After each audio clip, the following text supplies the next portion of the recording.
another episode one of these days because we're going to keep going. We're like, I think this is going to be the 55th episode. That's sick, man. Yeah. It's a big number, dude. It's big, man. That's a big number. People don't think of it in the grand scheme. That's a lot.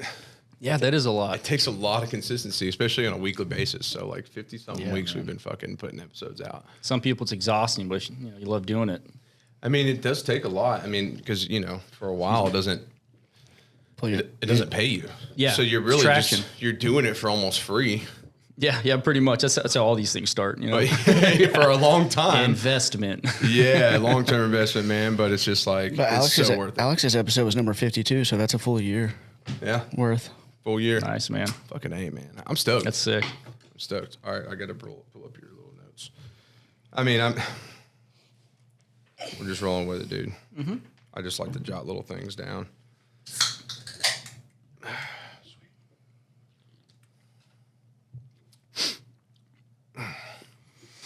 Always like loosen up before,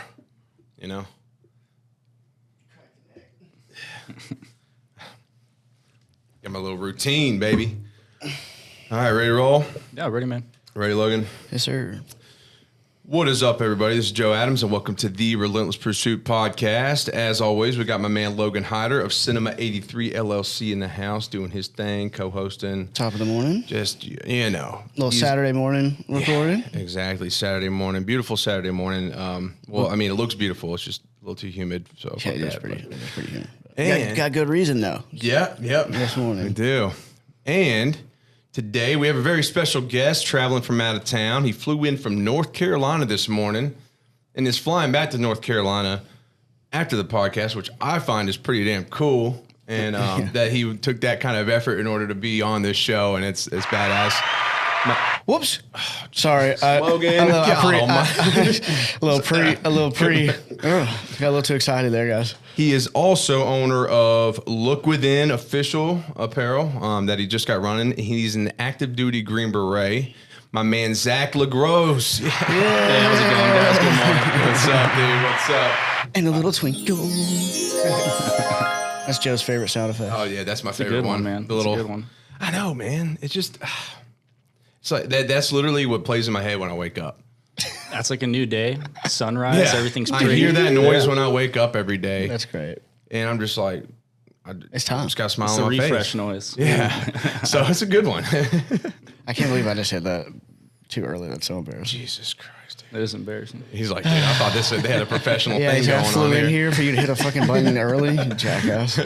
We're definitely, we're figuring this out as we go. We have been. It just gets better and better. But anyways, Zac from North Carolina. Okay, so I did say, like, you're an apparel company, you're a Green Beret. Now, just elaborate on that. Like, what exactly do you do? And keep it brief, and then we're going to take it back a little bit. All right, cool. Yeah, so I've been in the Army 13 years, been a Green Beret for 5. So I'm an 18 Echo, so that's a Special Forces Communications Sergeant over at 3rd Special Forces Group. Myself and my wife started a clothing brand called Look Within Apparel. Okay. And I also do mindset, fitness, and nutrition coaching online as well. Sweet, man. So a little bit of everything. A little bit of everything, man. What'd you do before Green Beret? So I was actually commo guy in USASOC, United States Army Special Operations Command, for about 3.5 years. And then prior to that, I was in the 82nd for 3.5 years doing the same job. So I had a deployment as a support guy when I was with USASOC with SF, and they're like, go to selection. So I went, and I'm here today. So sweet, guys. And there will be captions on here, so if you were like curious about what any of that is, just type it in Google, and it'll probably come up. I was trying to clear it up before I started doing acronyms.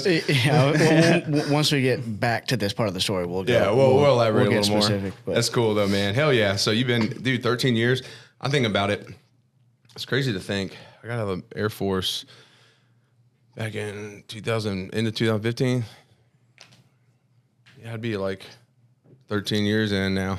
So you joined in that's 8 years ago. You joined in 09?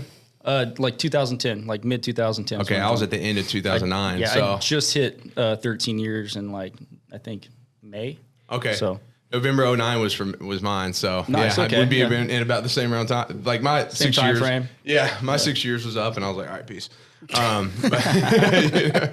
Deuces. They keep giving me the devil's money, so I keep staying. I know, man. It happens, man. Yeah, but man. you get to do some pretty killer shit. So, all right, sweet, man. So that's what you got going on now. That's your past 13 years. Now take us back a little bit. We want the audience to know who Zac is. Okay. So take us back to your, as far back you want to go, childhood, whatever, where you're from, things that influenced you on your path. Feel free to open up, man, and just share like your journey with us, and we'll just dive into some more stuff. Yeah, man, for sure. So originally from Southern California, kind of grew up moving around all over the place. Not the best environment, more poverty-struck areas. A lot of violence, drugs, alcohol, things of that nature. I didn't have the best upbringing. So throughout my life, it was more so growing up and seeing things what not to do and not really learning what to do. So it kind of made life harder later on when I was an adult. But to make a long story short, when I was 15, when I was 13 years old, I was living with my dad. My mom had left us. My sister had left and lived with a friend. And my dad got busted by the police, and I was on my own after that. My grandparents ended up picking me up and placed me in their care for about a year and a half till they were sick of me. Basically, always talking down on me, telling me to be like my parents and everything like that. So there's a lot of negative energy, a lot of dark people around. Shit, I didn't want to fucking deal with. I hated hearing that, but it's fueled my fire. But there's a lot of people out there that want to do better, but there's no one there to point them in the direction they need to go or like to guide them. So some people never get started. Then you have people like me that are just trial by fire, trial by error, just learning from your mistakes. Yeah. But when I was 15 years old, my grandparents kicked me out, and I was a dick, man. I was a cocky kid. But I had good grades, but I also didn't know how to be respectful. I was an asshole. So now you're probably thinking like, I don't blame them. Yeah, exactly. In a way, I right? can't blame them. I was an asshole kid, and they kicked me out, man. I had all my belongings in a big black trash bag, and out of all people, my sister's ex-boyfriend from like high school came and picked me up. He'd always been a friend of mine, and he's like, "All right, bro, hop in the truck. You're gonna come live with me." I'm like, "All right, bro." So we got to Huntington Beach, and we shared an apartment out there. I was working like full time at Jamba Juice and CVS Pharmacy, and I was in high school at the same time. A lot of lessons learned from that guy. He was a hard person, bro. Yeah. He was like, "Oh, you're broke? That's too bad. Just eat in front of me." I'm like, "All right, fuck, lesson learned, man." So damn. But yeah, going back to that, man. His name's Brian. I consider him my brother now. He was one of the most impactful people in my life. I was going to ask, so y'all are still pretty close then. Absolutely, man. He's my brother. He's still in California, but I mean, his backstory was, he grew up in a good environment. He had great parents and everything like that. But he was just a trouble-ridden kid. He just made a lot of mistakes. Always went to jail. Like, just did some bad shit. And his parents gave him chance after chance after chance. And he just told them, like, one day, like, I just need one more. Like, they picked him up from jail. He's a teenager. And that kind of what made him the person he is today. I mean, he looks at that last chance that somebody gave him, and he just wants to give that to people he sees struggling. And that's what he told me. He's like, "That's why I picked you up that day." And that's why I wanted to make sure. I want to be your last person. I want to be that person to at least guide you or put you on the right path and teach you how to live. You know what I mean? That's wild, dude. It reminds me of, I don't know, kind of, we have a lot of guests. I mean, just the lady that came on earlier this week, her background is similar to yours, right? I mean, she was not necessarily wasn't taken in by her grandparents, but like, her stepmother and stuff, like demeaned her and whatnot. And just I hear a lot of these backgrounds and upbringings from guests, and it's heartbreaking. I was telling her it's heartbreaking because I come from a really good family. Like, I'm really close with my parents. I'm very blessed, to have that. And I never would hold it over anybody. It just breaks my heart that people aren't granted that. Yeah. Because when you're a child born in the world, like you don't have that fucking choice. Just no. Who your parents are. Which straw did you get? But so with your parents, if you want to, but so you said that your mom wasn't there and then your dad got busted. So what was going on there with your dad? Yeah, so my dad, just getting into detail, he was, I guess, helping traffic drugs and shit like that for people that we were living with at the time, very wealthy people. Yeah. And they basically raided the whole house. And I was there like, "Hey, what's up?" Just busted down the door, arrested them. And then after that, I made a few phone calls. I had to get picked up by my grandparents. So how old were you? I was 13 at the time. So that's pretty. I was about 13 at the time. I mean, crazy. But the way I grew up though, like I grew up fast. So I mean, I saw all this shit going around me. Yeah. So nothing was like new to me. But that moment, like right there, I remember standing there like in the apartment, like these cops are talking to me and like, your dad's gonna be going away for a while, and I'm like, all right, cool. I gotta figure out what the hell I'm doing. And I don't know what to do. So luckily, I had people at least temporarily hold on to me until Brian came and picked me up that day. So sweet. So Brian was just like a very important catalyst in your life. Dude, Brian is my savior. Hell I love that, man. Brian, we got to get Brian on here at some point. Yeah, no shit. I want to hear his perspective on things, dude. That's really cool, man. I mean, that's such a blessing. It's just, it's wild how things play out like that, Yeah. I mean, you were just going through this transition. I mean, Phil, as far as you were concerned, you're screwed. You're going to be by yourself trying to, man. like homeless pretty much. Cool. I'm going to get my JanSport and get out of here. Yeah, at 15 years old. And so you were with him 15, 16 years old, correct? Yeah. And then you stayed with him until... I stayed with him all the way through high school, and then I branched out for a little bit, started living with a buddy. Just not good people, not good influence on me. And he's like, dude, come back and live with me. And then at that time, him and my sister had gotten back together, and they got married. Now they got 3 kids. Not getting into their business, but they're divorced now. It is what it is. But we still have a very strong relationship. Like I said, the guy's my brother. But I didn't even hear it from my parents until after I joined the Army. So it was like almost a damn decade after I heard from any of them. Did you just not reach out, or were they in? Or I don't even think my mom knew. Or what? My mom didn't even know. My dad was out. My dad wasn't even in that long, but he was just facing a lot of charges, and he just it was just kind of like, all right, I'm out of here, I guess. So I can't be under his care, basically. But yeah, my mom, she she didn't do too well early on. Drug problems and stuff like that. Unemployment, just doing a lot of bad shit. And but it's cool to say I actually have a great relationship with my mom now. You do? Yeah. And so I'm very thankful for that because, seeking parents my whole life, or just someone to look up to, or just to see, or like just call mom and say hi is a cool fucking thing to have, because it's something that it's never been there for me. I've had Brian, and I've had like a few other people in my life I can call whenever I need to, But yeah, she's out crushing life. She's actually on my fitness program right now. Hell yeah. She's doing her nutrition and shit. I'm watching her macros. And she's a breast cancer survivor, and she's doing great for herself. And I'm really proud of her. Well, I'm proud of her as well. I don't even know her, but that's awesome. Yeah, and that's the thing, man. She had her traumas, and at the end of the day, it's like, it's good that you aren't bitter, and like, no, I'm not talking to mom. Like she wasn't there for me, and you didn't take that and just say, screw her. Like now you have a beautiful relationship with her. And I learned something from a friend about being bitter, and he ignored his dad all the time when his dad finally did reach out, and his dad, he's like, my dad sucked. And then it came time for him to have to make the call to pull the plug, and he had to do it. And he's like, now he has that regret of like, holding that grudge, and like I could never imagine being in that position. So it's better that you like are willing to work on that, man. And now, I don't know, now that you're all doing the best you can, I think it's beautiful. Yeah, it's cool, man. It's just good on her. I already know the woman just lives with regrets, and just things you don't forget about, like doing in the past. Yeah. But I mean, most people in this world, I'd say probably 1% actually does it, is just like has a reflection of what they did in the past, and they feel like they can't move forward because how bad they were in the past. They don't progress. They just stay stagnant. They don't want to improve themselves because they don't think anybody will accept it, or they won't accept themselves. So that's just a big person of her to like look back at all that shit and be like, you know what, I got to do good now. I have a life to live. I'm a cancer survivor now. Yeah. Twice. And like life is a different perspective at that point. Like I want to live, I want to love my kids. I want to be around grandchildren.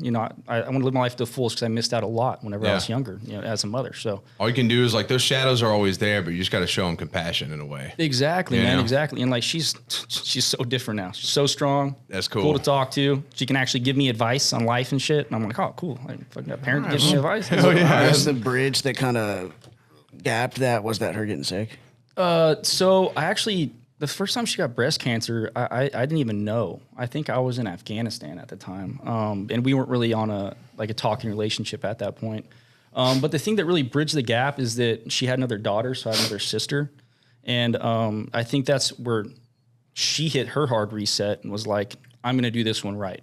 You know what I mean? She had another chance. She had another daughter. Like, I'm going to raise this girl like to my fullest. I'm going to put all my time into it.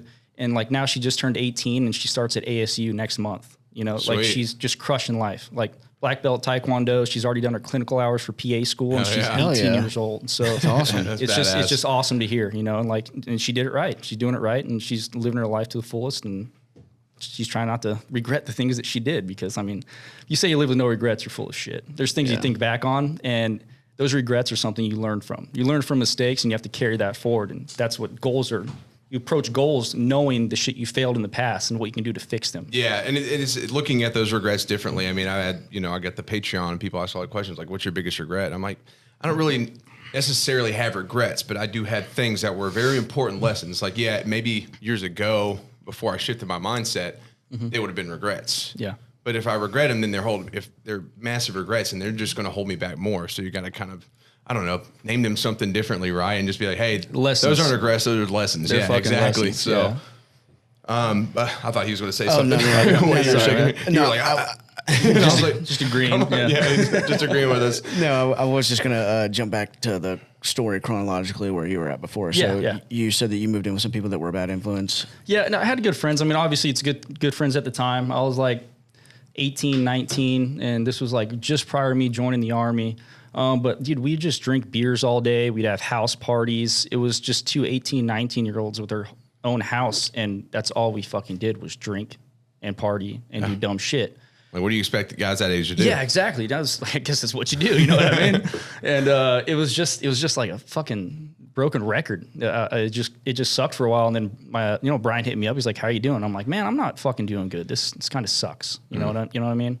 And then my buddy's mom moved in, and then just shit got weird. I didn't want to live with somebody's mom. Yeah. And then I moved back in with Brian, and at the time he was married to my sister still, and I lived with them up until I joined the military, which was just like a random ass decision. Yeah. Yeah. So I had like a day of reflection, and I was like, what the fuck am I doing right now? Like, I work at Verizon Wireless. I'm like 19, 20 years old. I'm already like assistant manager here, but like, where the hell am I going to go in Verizon Wireless, bro? And I'm like, I need to get out of California. It just felt like a black hole. It's always been that way for my family. Yep. Like, you know, I'm talking like uncles, cousins, all that shit. And I see the people leave California and they're doing good for themselves, you know? So I was like, I'm going to join the Army. I actually joined the National Guard. And because I didn't know what the fucking National Guard was. I was just like, I'm going, let's do it, you know? And obviously while I was there and like in basic training and everything, I was like, I got motivated. Like, people like, you're doing good. Like, you are good at physical fitness. Like, you're smart. You've been leading from the front. And I'm like, fuck, that's crazy, dude. I didn't know I was good at any of this stuff. You had no idea that was within you. I was going to say, did that fuel you too? Because that was like one of the... Yeah, it was. That's the thing. And they started like, hey, you want to go airborne? Then maybe like Ranger contract. And I was like, what are those? And yes, you know, like, I was like, I'll get on YouTube. Go ahead and sign me up. You know what I mean? Like, The yes first, I got you, and now tell me what it is. Exactly. I was like, I'll do research later. I have no idea though. I mean, like, and I was a scared kid when I joined the Army too, man. I went into the recruiter and I was like, hey, I just don't want to like do stuff where I'm like fighting wars and shit like that. I was like, I don't want to go out there and gunfight. So they gave me the comms job. That's why I ended up as a communicator. Yeah. And that changed really fast in the span. Like, before I even got to my first unit, I was like, fuck, man, I should have been an infantryman.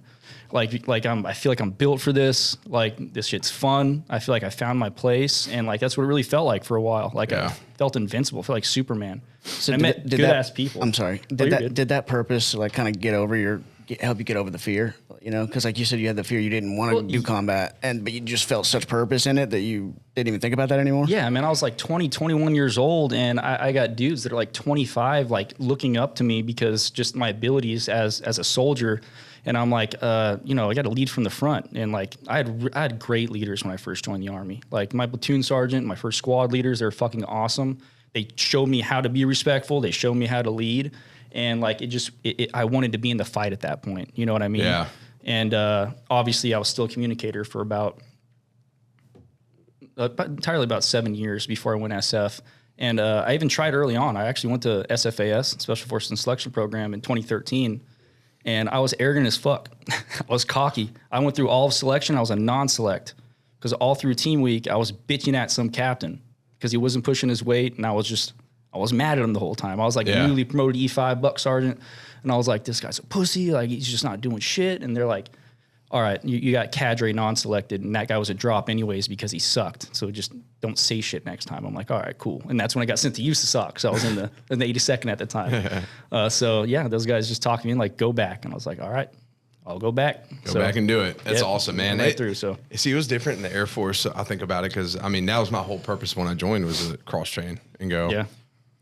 Combat control. I was looking at TAC PE, PJ. Nice. You know, I was like, I want to do some badass shit. Guys, this is like a foreign language. Yeah. So, I mean, those are just Air Force Special Forces. I mean, and they are badass fucking unit. Like, a lot of people don't really know that the Air Force has all that. But yeah, badass medics, people can control the birds in the sky, dropping bombs, all that shit in the Air Force. Yeah, they do some cool killer stuff. Yeah, there's some killer shit, you know. And so I was in the flight line, and that was my goal. I was like, I'm going to cross train within a couple of years. Yeah. And go fucking do that. And then, but I didn't get the opportunity to cross train because it's like, oh no, you know, there's all this politics, and you know, next thing you know, I'm 4 or 5 years in on my 6-year contract, and by that time, I'm just like, I'm ready to get the fuck out of here. And you know, I mean, I had some great leadership, but then there was some. Not so great. It's unbalanced. Leadership. You find like one leader in every 10 that somebody you can look up to. Everybody else, you're just like, fuck, I'll never do that when I'm that ranked. Exactly, dude. I had some people that I was like, man, this is a great supervisor. Man, this supervisor's a fucking dick. Like, why am I here? You know? So, I mean, that just was my experience. So I think I'm so glad I did it, but there was a lot of things that kind of put a bad taste in my mouth, and I just was like, you know what, I want to go be free. But yeah, that was my goal with that. But you know, so I wouldn't change this fucking thing now. So looking back, but no, man, it's awesome, man. So just to translate real quick, we got a couple minutes before we have to take a break. But so you said you were a non-applicant, or what did you say? I was a non-select in Special Forces selection because they pretty much said I was fucking arrogant. Because they're like, hey, you crushed the whole entire time, but you're an asshole. So you were going. And we don't want you to be on a team if you're going to be like that. Oh, were you like a shit talker and stuff? Yeah, that's what you said when about people were weak, I was just like, get the fuck up. Like, we have to move. Like, if we get back in time on team week for moving our apparatus, we get to eat at the chow hall. I don't want to fucking MRE tonight, bro. Like, let's work. Like, I came here ready. Why aren't you ready? And it wasn't like, you can do it. It was like, you suck. You know, and that's not my job as a person supposed to be on a team. Yeah. That's the cadre to tell people later, like, hey, you kind of suck, buddy. Dude. So you were trying to get into Special Forces. Yeah. And then because of that, like, attitude, I guess you would say, that they didn't let you through. Yeah. 21-day non-select. Yep. Gotcha. So then you had to come back and do it again? Yeah. I went back 3.5 years later and then got selected. So what was that like? What was that feeling like whenever you were like, you knew you were good enough, but you were almost like...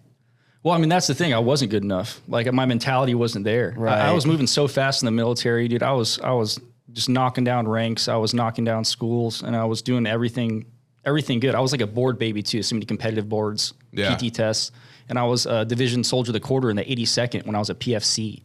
So it's an E3. That's private first class. Mm-hmm. And I was just a cocky son of a bitch, man. Like, everybody that was giving me all this, feedback on how I was doing. That's why I'm not an attaboy person, by the way. I tell people when they're wrong. I don't tell people when they're crushing shit unless they're really crushing it, because it could make people big-headed and make them arrogant in what they're doing. But that's who I was when I was young. I was young still. I was stupid. I had the physical capability, but my mentality wasn't there. My mindset wasn't on the right focus. I think at that point in my life, becoming a Green Beret was something I wanted to be because I thought it sounded cool. Not because I wanted to do the job and actually perform the duties and be Special Forces. And that changed over the years whenever I got my taste of Special Operations Command for those few years and supporting an ODA from 10th Group out in Afghanistan. And those guys spoke to me. Those guys really got into my head about it, and I was like, I'm going when I get back. Yeah. And like, I can do it this time. Hell yeah, man. I went right through. All you need is just to grow mentally. I mean, that mindset shift. Yeah, that's all it took. That's where I start, man. Everything I start with. If I get like a new client for my fitness nutrition program, I'm like, we're going to have a 30, 60-minute Zoom call. I want to see where your head's at, and I'm going to talk to you. Like, we have to get your mentality right, because it's the hardest part is going to be your nutrition, and you'll talk yourself out that shit every single day. All right, we got a break, but we're going to touch on that. Hell yeah. This episode is brought to you by Relentless Pursuit. Check us out online at relentlesspursuitlifestyle.com. We got our apparel, training, podcasts, all the stuff. And also check out our Patreon. It is a subscription-based platform is where we release extra episodes. There's a silver and gold membership. We got the Q&A.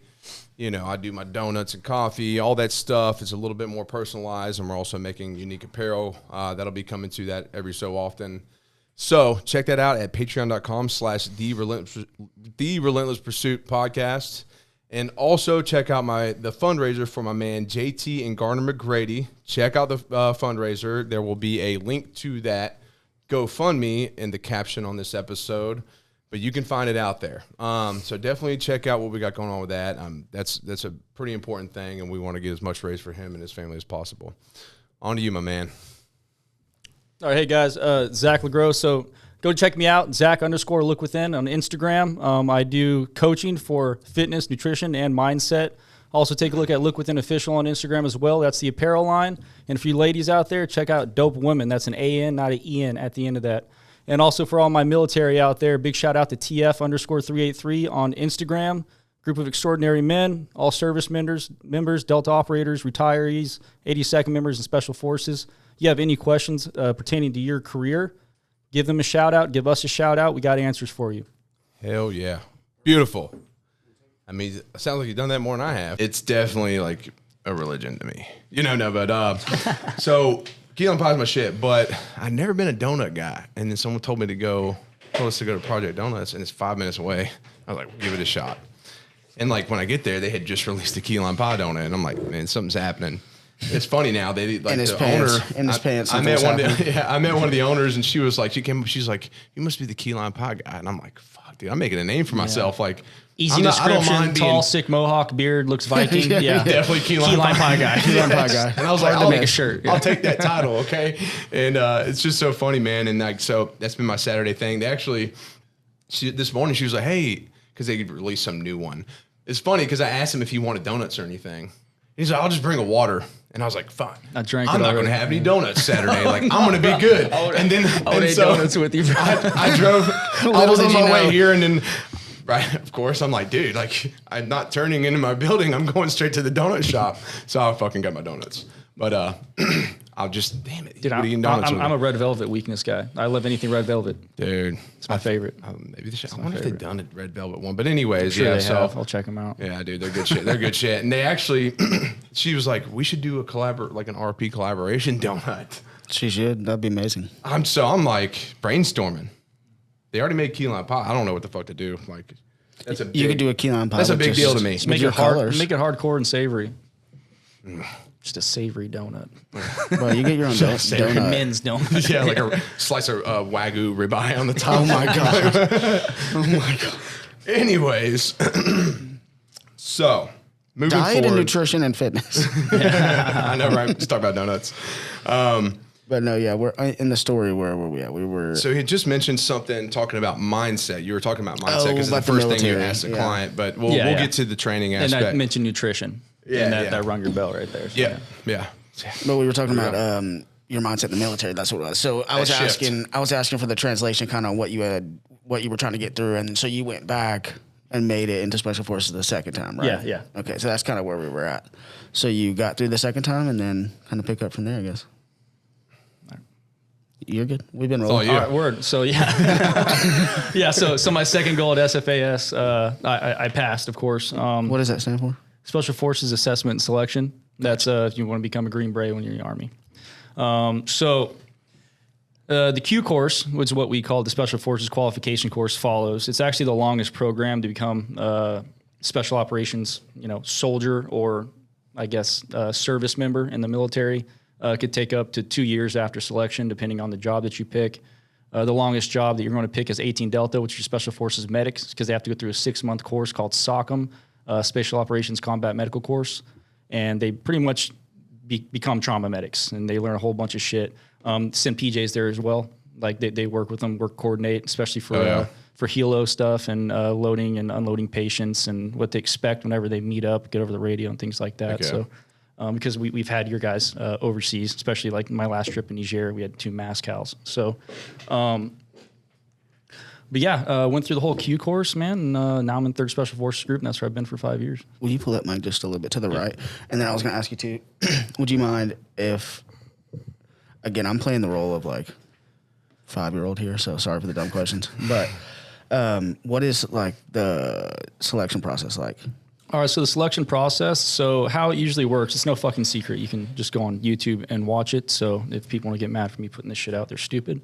So Just so you know. Yeah, as it starts, you have your gate week, right? And that's pretty much 5 days of physical assessing. So day one, you take your Special Forces physical fitness test, which is basically like an RPFT, which is the Ranger physical fitness test. You do a 2 minutes of push-ups. Of course, your highest rep, 2 minutes of sit-ups. You on a 5-mile run, and then you do like max pull-ups after that. The standards are like, I don't even know what the push-ups and sit-ups are because I'm always trying to max it anyways. As far as the run goes, you have to run on 5 miles under 40 minutes. And you only need to do 10 damn pull-ups. So you show up and fail that shit, just go somewhere else. 10 pull-ups? It's only 10 pull-ups. And like these days, I can crank out like 35. Like I'm broken. I feel like a boss. I'm not kipping like some of you people. I real ass pull-ups. None of that kipping stuff. Yeah. And then the following days, you have 4 more assessments. So you wake up the next morning and you do a 6-mile ruck march. Day after that, I think it's a 6-mile run, then a 10-mile ruck march, and then somewhere like between a 6 and 8-mile run. And this isn't only like a physical part of the course itself this first week. It's a mental test, mental strain to see if you're going to fall apart with your team members, because what they do after that is they make you prep for your ruck and weigh your ruck. And then you don't do shit. You just stay in your room all day in like your bays with these guys. And if you fall asleep, you get negative check marks. And like you're pretty much like you're not a team player. You're not staying awake. You're not trying to mingle, meet these people because they want to see people that are team players. Because you're going to have guys that came in as X-rays. An 18 X-ray is a person that joins the military just to be special forces. So they go through their basic training, then they go through infantry school, and then they go straight to the schoolhouse with the special warfare training group. And then they go straight to selection once they say like, okay, you're good, go to selection. So they don't know shit about the Army when they get there. So there's guys senior like me coming in and other like senior NCOs that want to be special forces, been in the Army for a minute, and they want to see those guys helping these guys out, because that's how it's going to be when you get on a team. Yeah. You know, like you're going to have people that have, I had 3 or 4 deployments under my belt before I was SF, and then there's guys coming in that have never even been overseas. I think transferring over like that is a benefit. Absolutely. You know what both sides look like. Yeah. Like I'm not taking shit for granted where I'm at, man. Sometimes I only work 2 hours a day. Why? Because it's big boy rules and I don't have shit to do. So, I'm going to go home. I don't got to stay here and wait for everybody else in here to finish their work and have a formation at the end of the day. Oh, God. It's not what we do. It's stupid. So is there generally issues with like the guys who were coming over from the Army and the guys who came straight to special forces? There are like little cliques that form, because like if you think about it, you have people coming from all over the Army to become special forces at the selection, and then you have guys that are generally coming from the same exact area. They joined it as 18 X-rays that have been with each other for months and months, so they're already friends and stuff. We actually we call them the X-ray Mafia in selection in the Q course, because like they're going to be friends, they're going to be cliquey. I'm not saying these guys are immature or anything like that, but you stick to what you know, man. Like if you have good boys left and right of you, like you're going to stick with them. That's you want. We all need to get to teams. That's the whole fucking like drive. So I was thinking it would be more like the guys who were already in the Army are kind of like we've paid our dues, and these guys are coming straight to special forces. I kind of felt like in my head I was thinking it would be more of those guys. But it sounds like it's more the guys that are, because they're together before that, is what you're saying. I've never really seen that animosity like toward any other guys. If anything, it's just like for me, from my perspective, I was a comms guy. Yeah. And I'm there, a bunch of infantry guys have like more combat experience, tactical experience than me. And I got 18 X-rays like, hey, you're really good at this, you're really good at this. Like, how do I do this battle drill the right way? And I'm just like, I don't fucking know, dude. I'm the radio guy before this. And then I look stupid because I'm a senior, but I'm not a senior in the infantry. I was a senior in communications, you know? So that was a learning curve in itself. And that made me realize, like, I got some catching up to do. Yeah, you might some self-studying. You might have some more time in, but right there, y'all are pretty much on the same level. Yeah, you can have experience in leadership. You can have experience in the military and just knows the ins and outs of what you need to do. But when it comes to actual, like specific skill sets, especially like tactical and like CQB and like battlefield operations. I'm in a talk where I'm running a fucking radio in a helicopter or a truck during missions.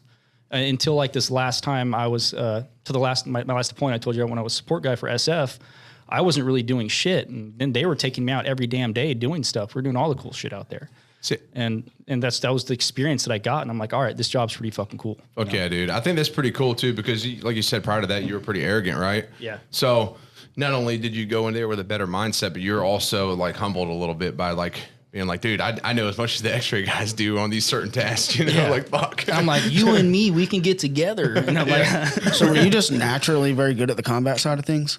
naturally, no, man. It takes a lot of work, takes a lot of practice. I mean, if you look at if you generalize like the big army, we call the big army everything outside of special operations command. You know, outside of airborne, like your line units and stuff. And you have special operations like special forces, Ranger Regiment, Delta Force, DevGru, MARSOC, PJs, all that kind of shit. And the reason that we get so good at what we need to do is because we constantly train in the things that we need to do as a team. That's why we have specific positions on our team with our jobs. Like I'm a comms guy. We're all gunfighters first and foremost, but I'm responsible for every single communications equipment from hand signals to satellite dishes on my team. Yeah. And those things got to be squared the fuck away, and they got to be ready and operational for anything that comes up. And we have our weapons sergeants, we have our engineers, we have our medics, we have our team leader, our 18 Zulus, our team sergeant, and we have a chief warrant officer. Did I say 18 Bravos? 18 Bravos, weapons sergeants. Okay. So All these people are experts at their specific field. yes, and we train on those, and that's why and what's really cool is like we're in the same room all damn day, so we cross train too. So we learn other people's like I love building guns. I build guns at home. I mill out my own P80s, my own 80% lowers, and make my own ARs and everything. And I started doing that when I joined SF because I wanted to get to know weapons better. Yeah. And I started shooting more. But getting back to the point, we train on very specific things because each team has their own area of expertise, whether you're a free fall team, a combat dive team, a recon team, a mountain team. You focus on FID, DA, CQB. Sorry for all the acronyms, but it's a lot of shit. Yeah. So like we focus on those things and we train so damn much that like when real life hits in these things, it feels like exactly that. It's just training. So like that whole like stress or panic situation that you have whenever, gone. yeah, it's gone. It's like, all right, time to fucking work. You know what I mean? And like one thing we're really heavy on, especially on my last team, was medical, because you know we lose both of our deltas. We're on the shit. Yeah. Who's gonna be the medics? So like we were very heavy on medical training, and it pays off. Like my last deployment in Niger. We had mass cows there. That partner force got hit by ISIS, and it was just 14 of us saving. The first one was, I think it was 12 guys, and after that, the second one was 18 guys that came in. And that's I'm not here to like bash a president or anything, but it's a big thanks to Biden because that was 2019 to 2020. Whenever Biden took office, he called us off all missions, and they saw our partner force without the MATVs and without the Americans, and they were ambushed like multiple times after that because we weren't allowed to accompany them anymore. Is that when we pulled out? No, that was earlier. That was earlier than when we pulled out. This is like the beginning of his term.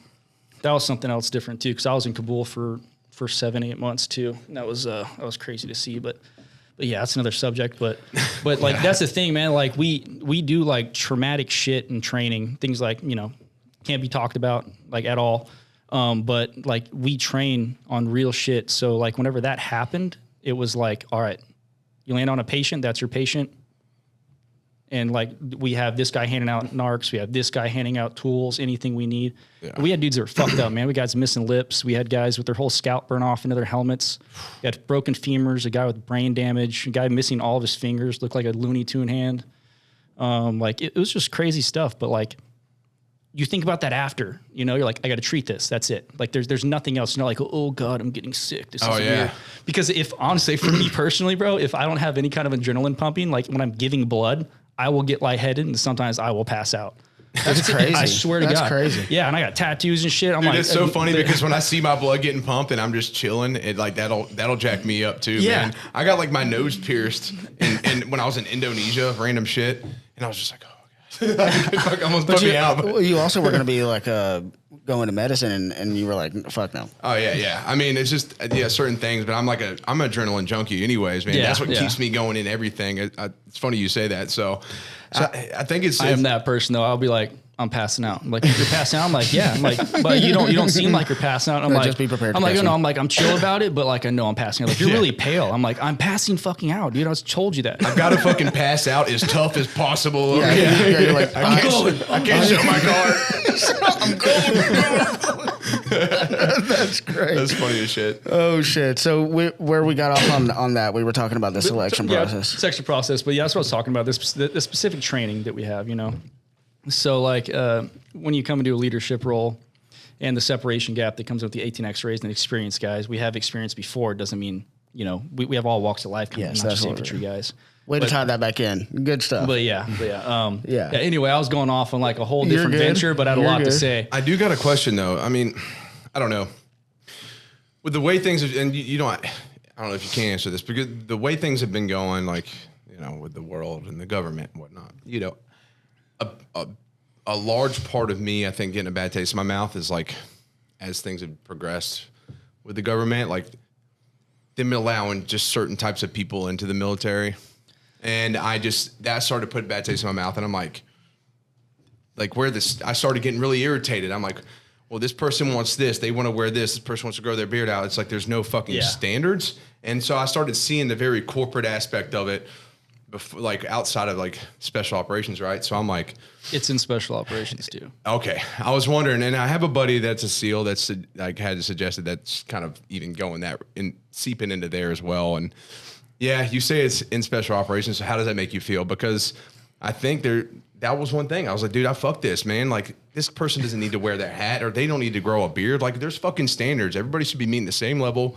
There should be no such thing as fat camp. You need to hold yourself accountable and all this stuff, but they just make it softer and softer. Yeah, like what's the balance between needing to get the job done and that? Like, just the perspective. You were in 6 years, right? Yeah. I know you saw it degrade in just that 6 years of time. Imagine being in another 7, and it's at the same, like maybe that time, faster, like down plunge. Oh, but like, God. I mean, there's a lot of sensitive like subjects when it comes to like the Army right now. Luckily, like I'm in my own little bubble with all of my guys, and we do have enablers and like support guys and everything around like that, and we have support females and enablers, just dependent on the operations and training that we're doing. Mm-hmm. What does that mean? So sometimes, like in specifics, like if we're doing like human intelligence, and they have a woman and they want a woman to speak with them, or we are capturing or recovering a female, we need a female to assist to handle that person, so there's nothing or weird speculation going on. Gotcha. Male on female type shit. But we also, you know, we have female support like everywhere, but they can't just be on a fob with a whole ODA. Yeah. For obvious reasons. Yeah. You know what I mean? So, but yeah, everybody's fucking sensitive now, man. Like, the military has changed quite a bit. When I got there, it was like, do what the fuck you're told, or you're going to get in trouble and get the shit smoked out of you.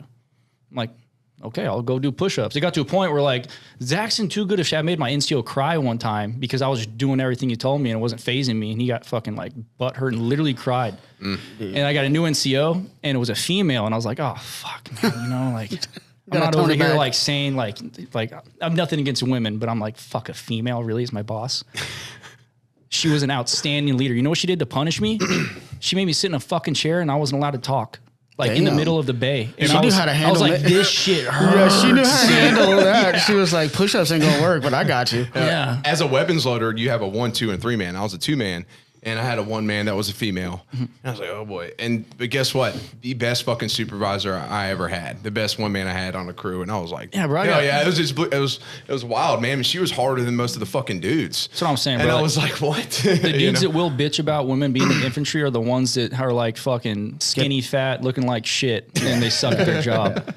Like I have nothing against women being in the service. As far as like being on an ODA, it's a whole different thing. Like as men, naturally, what is an ODA? Operational Detachment Alpha. It's the teams that are in Special Forces. Gotcha. If you're a Green Beret, so like they're talking about women coming to Special Forces. There's been some stints. There's not on teams just for reasons that are part of another discussion. But naturally, as men. Like, say you get into some shit, you get in a firefight, things are happening, and, you have 3 casualties, right? One of them is the female, the other 2 are the dudes. Dudes might be worse off. You see female get hurt. What is, like, a natural instinct of a man going to do? Take care of the woman first. You're going to want to save the woman. Yeah. And even if your homie's over there bleeding out, you're like, I have to help her. Because, naturally, we don't think they are weaker than us, but we still want to protect and take care of them because it's in our fucking DNA. That's how it works. We're protectors. Thousands of years ago, the men, primarily, there was never even a question. Like, the men fought. the wars, right? Yeah, and so and the women took care of the homestead, and the men protected them, and that's in our DNA to be that way. So it tells you a lot that the tiptoeing that we have to do around this. But go ahead. And like you think about, like, everybody's like, oh, you can't have a female on a team. She's gonna sleep with all the guys and this and that. I'm like, I'll tell you right now, if a female's on an ODA, she's gonna be pummeling dudes like Ronda Rousey because she's gonna be a beast. Because it takes a lot more of a female to get to a place a Green Beret is than it does a male. Yeah, it's a lot more work. But like that's not even like a sexual aspect. It's not even something I think about. It's actual like operational wise and like what the mentality of the men are going to be.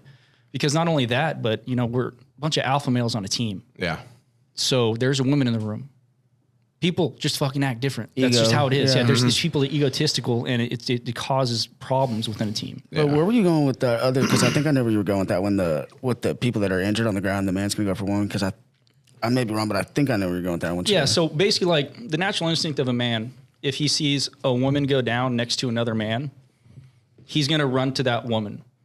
And what I'm saying is, your boy over there might be bleeding out, might have like an auxiliary wound, might be hemorrhaging, whatever the hell. He might be dying, might be missing a leg, and this girl's just out cold conscious, or unconscious. My first instinct in my head is gonna be to get her out of there. Not even to like look at the other dudes, because as a man, I'm trying to protect a woman. Mm-hmm. And that's what you will do naturally. But that's when I go back to that training and everything that we talk about is actually assessing these casualties when you approach them.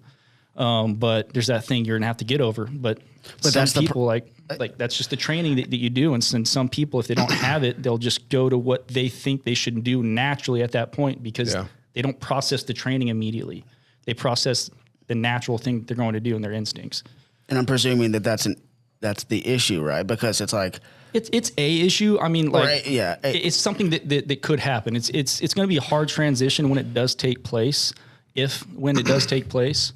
But that's just something like we're going to have to look at on teams and just overcome and like train for. It's just the way things are going, anyways. But that makes sense, and that's something that I feel like people wouldn't like think about, right? It's like that presents an issue of having to train to override human nature in a combat situation where the priority really should be over here, but everything in you is telling you the priority is over here because that's your human nature. But that's like a situation I just feel like we wouldn't think about. It's a weird position to be in, a weird thing to think about, different perspective. Exactly. And the thing is everybody wants things to be fair and equal, right? But when it comes down to fair and equal being the difference between fucking life and death, that's the thing. And not saying all, like, I'm sure there's women that are capable, but like, it's just, that's the thing. So it's definitely an important decision. It doesn't mean the gates just don't need to be opened. So I don't know. Yes. We had an influx. I'd say it hasn't really been in the last 12, 18 months, but like before this, it seemed like they're like passing a lot of people in the Q course. And I'm talking like once you get like double no-goed in the qualification course, the Special Force qualification course, you get kicked out. And you can make day one restart maybe, or get NTR'd, which is never to return. Damn. Well, now we're hearing about dudes getting a group that had like 4 chances. Damn. They're just like keeping them there. And they get there and like it becomes an issue almost immediately. Some of these guys show up and they surprise you, like they go that many times, and he shows up and he's just a fucking rock star. Like he probably just wasn't doing well, you know what I mean? Yeah. Maybe had a bad stint. And then we have other guys where we're like getting kicked off of teams, you know what I mean? And it's not good for at least the company level and everything like that, because they will go to the B team. The B team is where your most senior guys need to be, because they basically manage per MOS. Like I right now, I transitioned to B team because I'm an 18 Echo, I was most senior in the company, and I'm going to Swix to be an instructor soon. And I have to take care of everything that's needed with all the other 18 Echoes in the company. It's my job. I have to have experience for that. I have to know what they're talking about when they need it, and I have to know how to like meet halfway and have the knowledge with it. Yeah. But we have guys fresh out the Q course getting kicked off their teams, going to the B team. People on the company need help, and they don't know what the fuck to do, so they're just like sitting ducks on the B team. Interesting. And unfortunately, like they need that support. Like they really need it, especially on deployments if we're going to be at some type of operational zone. So to put it really simply, do you think that stuff like that has a place in an environment like a military? Has a place? What do you mean? Like, do you think that maybe that's a bridge too far whenever it comes to this kind of conversation. Like I'm oversimplifying, but like the equality, the being able to fail to fail 4 times and still go through. Like, doesn't like to me? I guess my question is like the military seems like a place where like you could try to do that kind of stuff pretty much anywhere else, but you don't fuck with this. Is kind of my. I mean, I would agree with you, but I'm going to tell you right now, like my opinion on this just doesn't fucking matter because it's completely out of my control.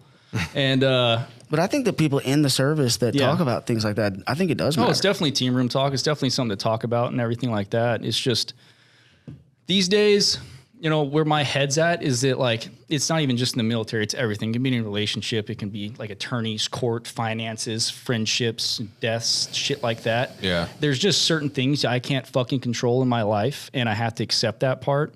And whenever I'm putting my energy and my thought and my fucking stress or emotions into something like that, I'm wasting away on everything else I can focus on in my life. So I just focus on shit I can control. That's all calls from generals and sergeant majors and people pointed way above me. And that's their decision.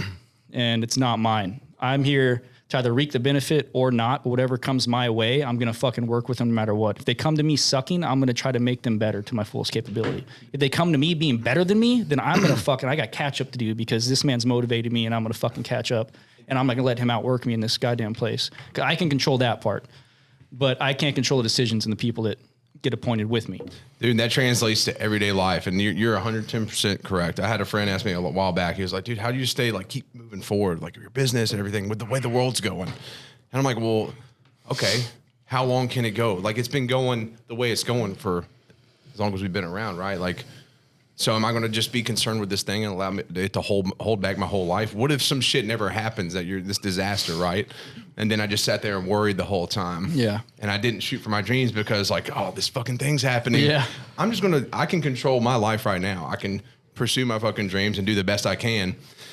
I can be prepared as possible. I'm not stupid, but until that happens, like, why am I going to be concerned with it to that level and just allow it to hold me back in my life? You can give it this much. Like, think about it. You're like, nah, fuck it. All right, I got something else to do. Exactly. Like, there's that, because a lot of that shit is just as out of my control. Yeah. And I'm just going to do the best when it arrives, but this is my life. I'm going to like be present as possible. So it's like, like you're in the Air Force, you signed a contract. When you went into work, you don't have control over shit you're doing except your performance level. Yeah. Like you go in, you have orders, you do your job. Yep. You leave that day, whole world's open to you. Exactly. So what are you going to do with it? Yep. Like that's whenever you show up for your family. That's whenever you get to work and progress in life and build things for the future. Exactly. It's whenever you build yourself. Everything starts with yourself, man. If you're not fucking happy with yourself, then you're not going to be happy with shit around you. And then people are going to see that. And it's just bad shit to experience.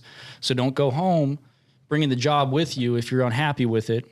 It's not bad to talk about it. Talk about that shit. Yeah. But I mean, like, you can't control shit while you're in that space. You can't out here. Exactly. Yeah, it's different to talk about it and maybe vent if you have to. But like, because I do that often. I mean, not too often. That's what a conversation is, man. Yeah, but I vent. Like that's the most important person in my life. Like they want to hear about it, right? And and I vent and I just try to let it go. But just fucking stay focused, do the best you can, and all that easily translates to the fitness thing too, and like training and mindset.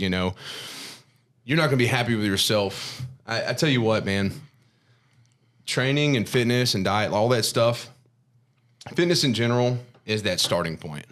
It's like the stepping stone into being happy with yourself. And like, man. And that bleeds into every other aspect of your life. They're everywhere.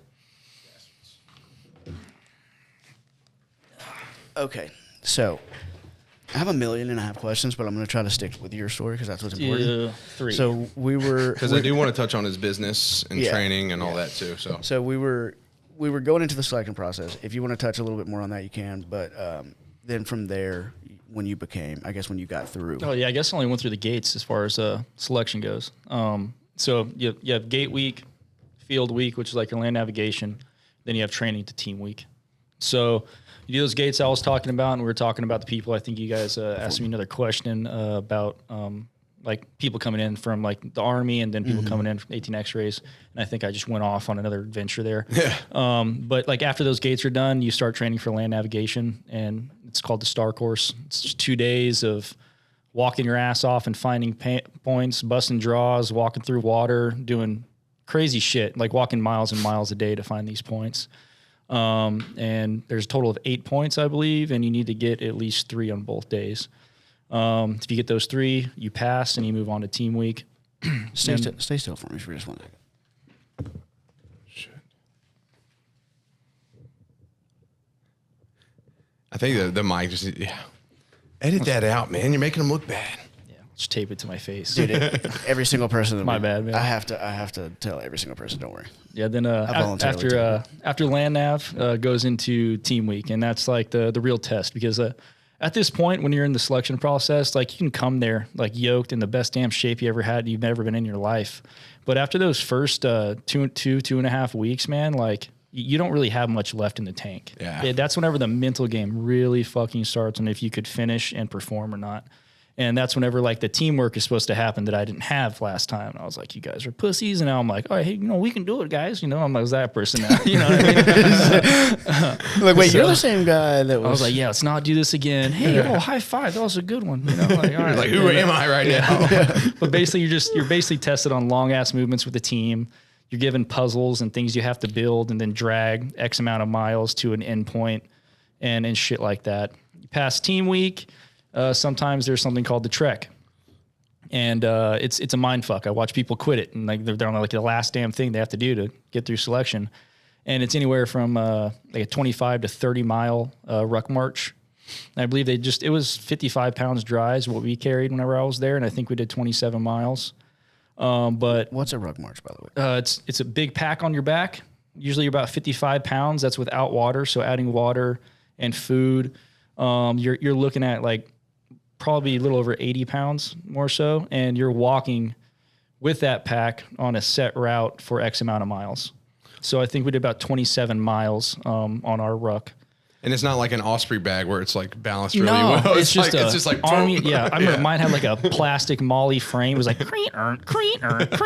Like I dreamt about that shit. I bet you never got rid of that sound in your head. Yeah, just like me on my feet moving and saying, just heard that shit when I like silence. Oh yeah. Yeah, but so the difficulty in that becomes at a certain point the distance, right? Like it's the distance and the mental part of it because they don't tell you how long you're going before you start. Oh, you're yeah, not that's allowed rough. to wear That's a watch. rough. You don't get mile markers.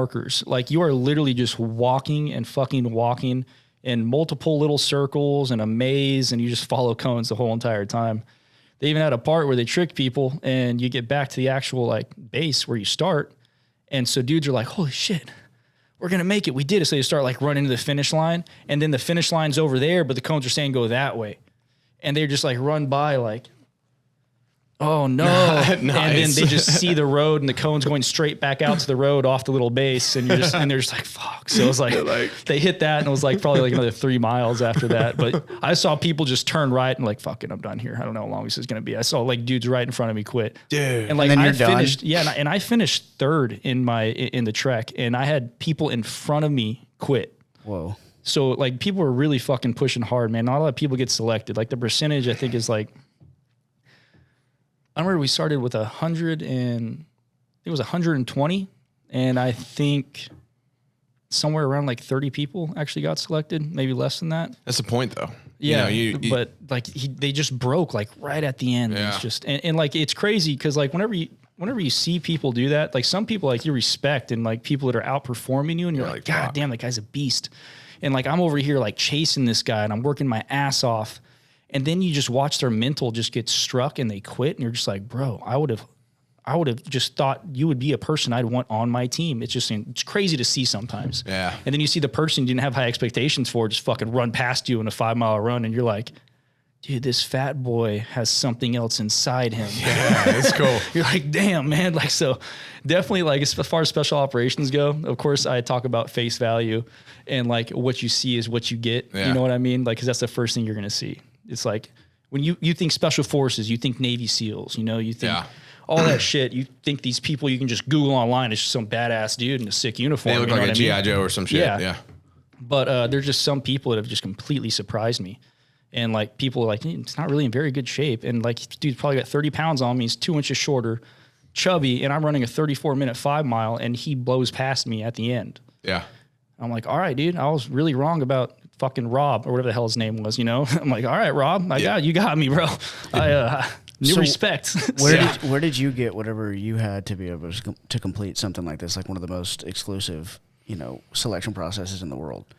What do you mean by that? Like, what in order to get? Like you're saying, like, there's guys in front of you that were even beating you, and it's like, damn, you're a beast. I had so much respect for you, and then you quit at the very end. Like, you almost had it, but like you made it. Well, so like, where did you get whatever you had to get you through? And what was that, do you think? Honestly, like I'm telling you right now, I ate a trans fat free fudge brownie on a stump about 3/4 of the way through, and I found some newfound energy. Nice. And I just started running past motherfuckers, man. But no, really, like I just couldn't accept failure again. I wasn't about to fail. It was just that stigma. Some people like just face failure. They face that fucking demon, and they're just like, you know what? I'll make an excuse later, and I'll say this is why I did it, or fuck, I can't do this. But there's people I was going to go home to. There's people who are counting on me in my unit. People, family, shit like that. And I'm like, I'm not going to tell these people I fucking quit. I'm not going to tell them I failed. And I am, first and foremost, doing this for myself. Yeah. But this is going to do shit for other people. And if I want to have a voice in life, or give people any kind of like advice, or give people any kind of direction in life, or as a leader, whatever the hell it may be, like, who am I to fucking do that if I'm a quitter at other things? So, like, I'm not like, I wouldn't put myself on like a pedestal or some bullshit like that. But if you want to be one of those people in your life, you have to put yourself in the hardest fucking positions. And whenever you start seeing that friction and failure, like just hitting you in the fucking face, you have to blow past that, because that's what I tell people not to do now. Dude, and I live that shit. And I'm going to tell them I live that shit, because they're going to live it now. And they're going to take it from a person that literally broke through those fucking ceilings and got to where they wanted to be. And it's powerful that you had that experience to share with them, to be like a true testament to that. It's like I do with my clients. I tell them, I bring up my accident and fucking not much you can say and all this shit. They're like, oh, well, this doesn't work, that doesn't work. And I'm like, sure as hell does. I built my body back from completely fucking broken, and it was all here. Yeah, it's all there, man. And I tell everybody, I'm big on the mindset thing. Like, dude, you are much more capable than you thought. I had a client. He's like, this is my goal. I was like, well, I shot him a goal 20 pounds past that. He was like, I don't know. Before you know it, he hit his goal. He's like, dude, now it's more realistic. I'm like, fucking exactly, And I think you're not truly a failure until, like, true failure is quitting. Yeah. You blow your fucking leg out or something, like something crazy happens. Like, that's not a fucking failure, man. You just got to keep going in whatever direction you can. Sometimes you just got to pivot. But yeah, I don't know. That just gets me fucking fired up, dude. It should, man. That's what it's fucking for. I'm fucking pumped. So you got to so that's the last part. Yeah, that's just the selection process. Then you have the entire Special Forces qualification course. It's 18 to 24 months after that before you can don your green beret and put on your long tab. How did that feel? That was pretty fucking cool, man. Great day. I actually made a post on my Instagram about that day.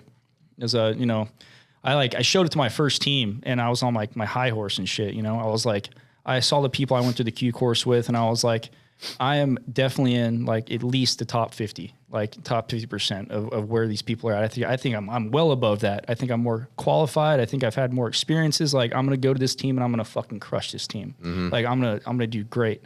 I get to my fucking team, man. Little did I know, I got put on just a team of goddamn gorilla men. Like, the people on my first ODA were some of the most strong-minded and physically strong people I'd ever been around in my life. And they were just hard motherfuckers, man. And like, I got in there and I was like, fuck, okay, here we go. And we just start training, doing tactical shit, physical fitness stuff, doing our own circuits together as a team, learning about each other. And I'm like, holy shit, bro, I am subpar as fuck. And that was a huge reality check. But like, going through the mentality thing and everything I went through before that, I was like, all right, I know what I got to do here. You've been humbled like that before. Yeah, exactly. And also, I had a team sergeant, man, that held me accountable for fucking everything. That's good. He was hard on me. The man was hard, but he was a hard motherfucker. That's how it works. And like, sometimes I was like, oh, butter, fuck you, man. Like, just bullshit, blah, blah, blah, blah, blah. But then other days, I'm just like, fuck, he's right. Or he's right. I got to get better at this shit. I am fucking sucking. I didn't do that right. I got to recover. I got to not do that again. And it just fueled my fire. It made me work harder, And God, we ended up being like one of the top teams in group after that, like, first 18 months on that team. That they're all beasts, man. Like, I respect every person that was on that team. That's cool. That's like one thing that my team sergeant told me at our first interview.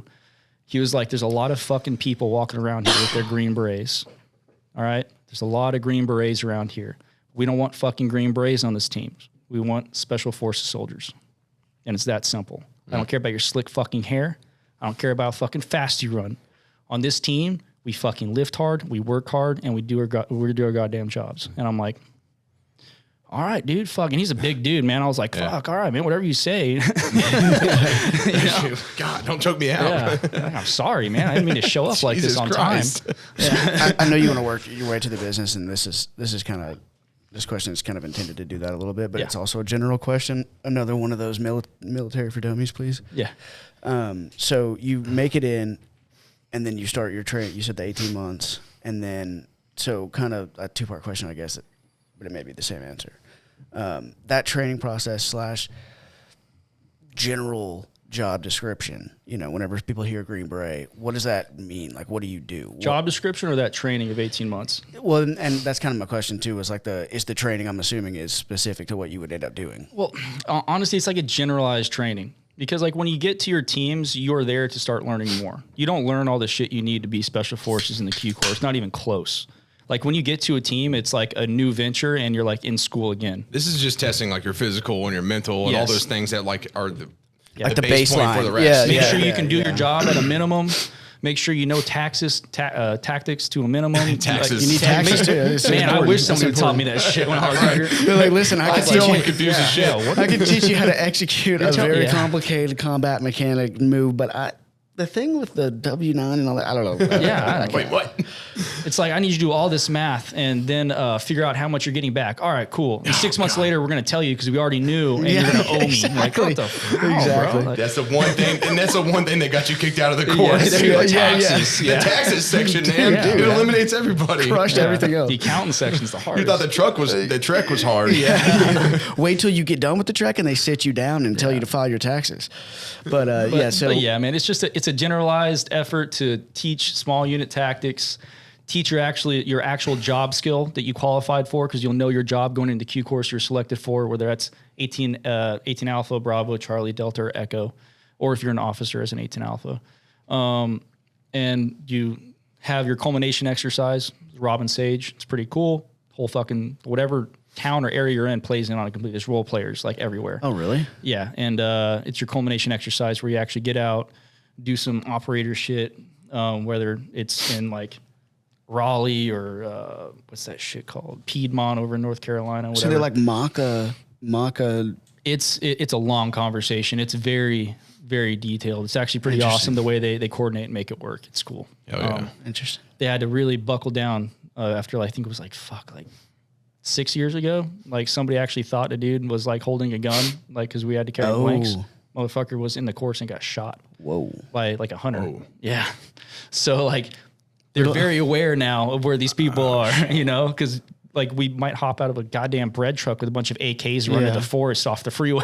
They're gonna tell people like Joe's just eating his donut. Joe's just eating his donut. It's like, yeah, exactly. What the hell? It's like a movie scene. You're like, it's like eating your donut. You're like, ooh, didn't see shit. Yeah. So you can't obviously, which I think is the coolest thing ever that we can say this, that you can't really talk about it. But what could you say to answer the question of like, what do you guys do? Like just generally, like, Well, we all have specialized skills as far as like teams go and everything like that. Like I said earlier, there's teams that specialize in mountain warfare, like stuff you see in Afghanistan. We have free fall teams, usually our reconnaissance team as well. We have combat dive teams. You have guys that work off the coast, work in the water, do cool shit.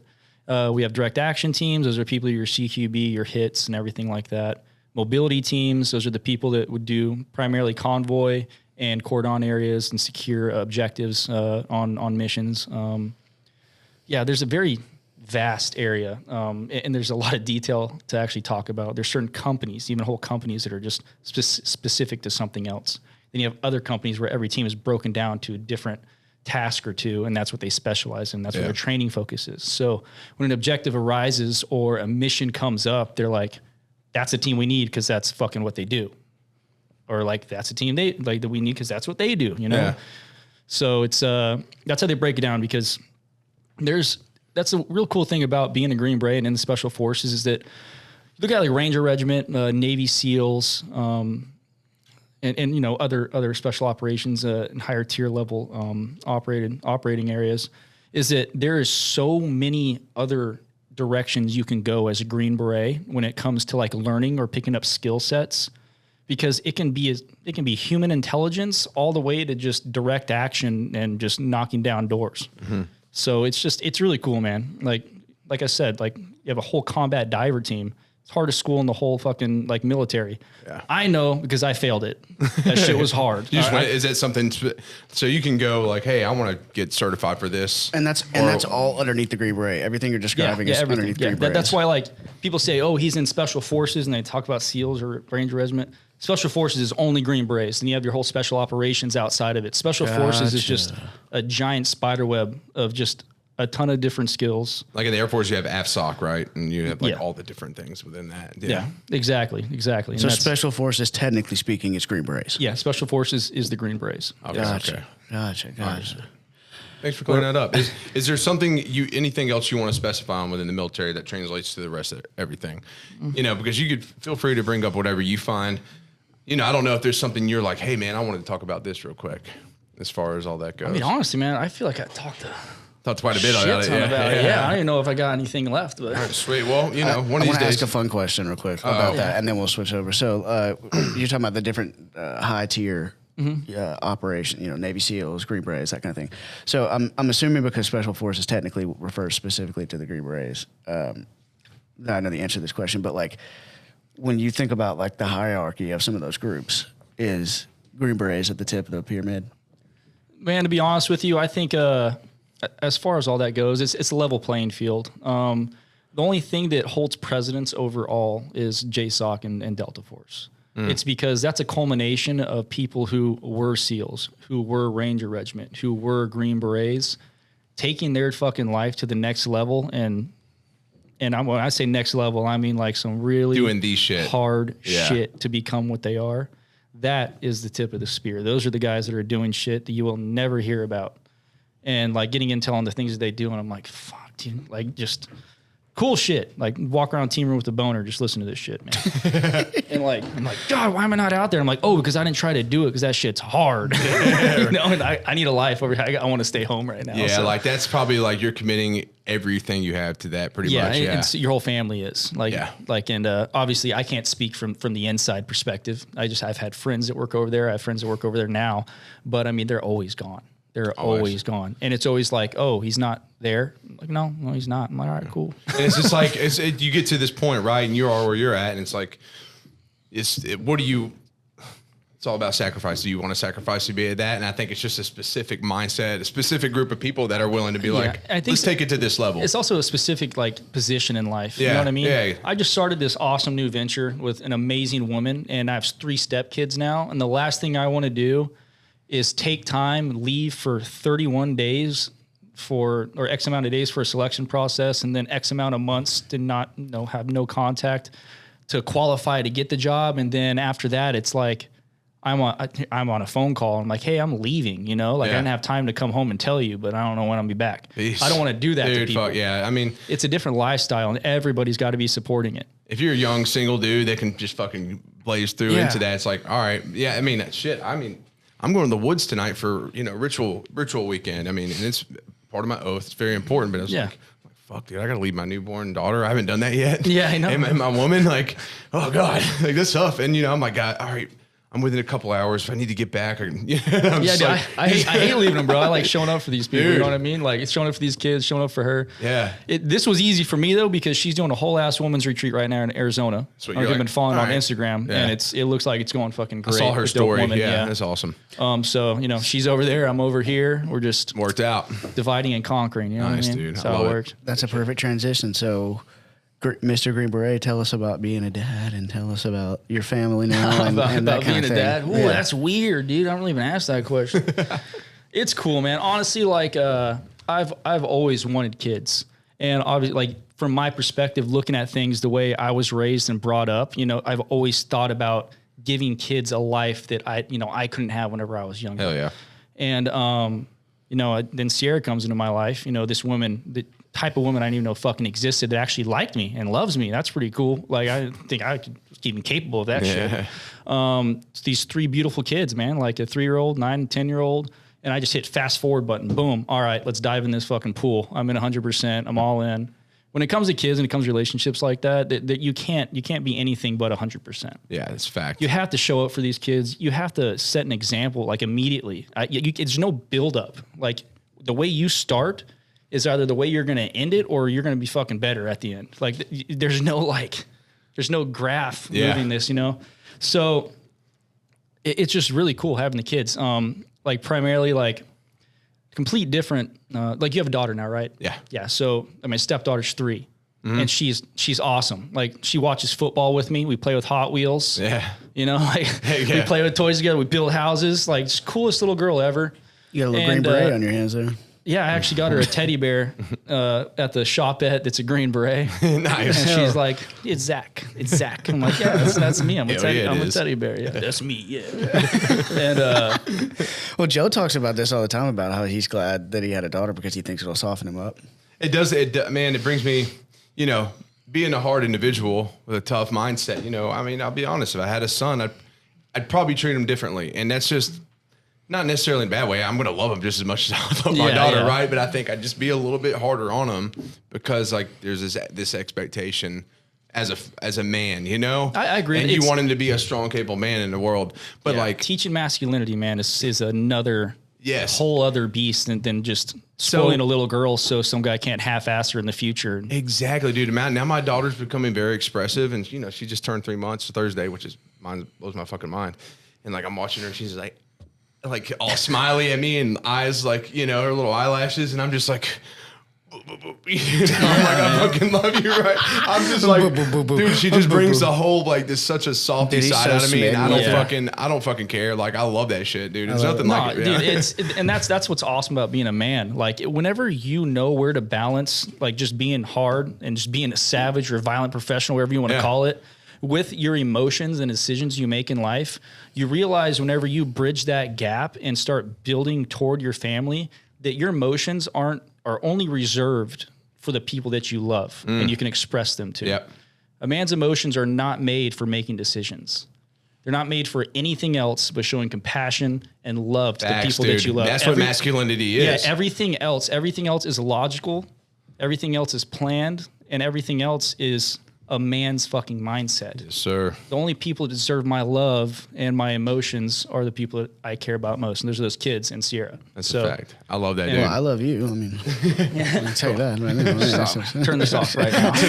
You guys don't want to see this. Turn off the cameras. The rest of it will be on Patreon.